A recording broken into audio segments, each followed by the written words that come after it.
नमस्कार बंधुगण, लिजा माजे मेस को आपन को स्वागत। आज भिडियो आमे जानिबा तुलसी गछर 10टी औषधीय उपकारिता। आयुर्वेद रे तुलसी को एक महत्वपूर्ण औषधीय गछ बोली कह जायछि। चलंतु जानिबा। नंबर 1, सर्दी काश किंबा गला दरज हेले तुलसी पत्रर काढ़ा किंबा तुलसी मिशा चा व्यवहार हुए।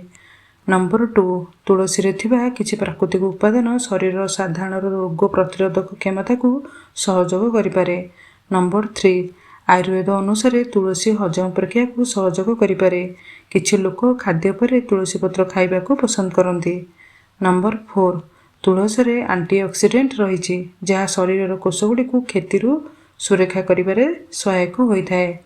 नंबर 5, आयुर्वेद रे तुलसी को श्वासक्रिया संबंधी किछि असुविधा रे पारंपरिक भाव में व्यवहार करा जाय। नंबर 6, तुलसी रे सुगंध किछि पोक मान को दूरे रखिबार सहायक होई पारे, सेतिपे अनेक लोक घर अगण रे तुलसी लगांती। नंबर 7, तुलसी रो सुगंध केतक लोकन को शांत और सतेज अनुभव कराई थाए। नंबर 8, तुलसी पत्र को केतक घरोई पद्धति रे चर्म जत्न पई व्यवहार करा जाय।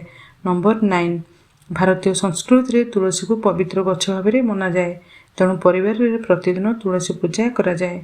नंबर 10, तुलसी गछ उपकारिता होइथिले मध्ये एयाको अधिक परिमाण रे खाइबा उचित नुहे।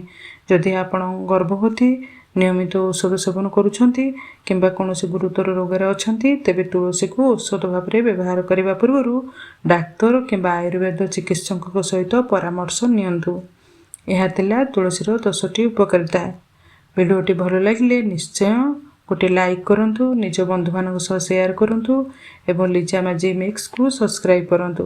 पुणी देखा हबो आउ एक नुआ तथ्यपूर्ण भिडियो रे। धन्यवाद।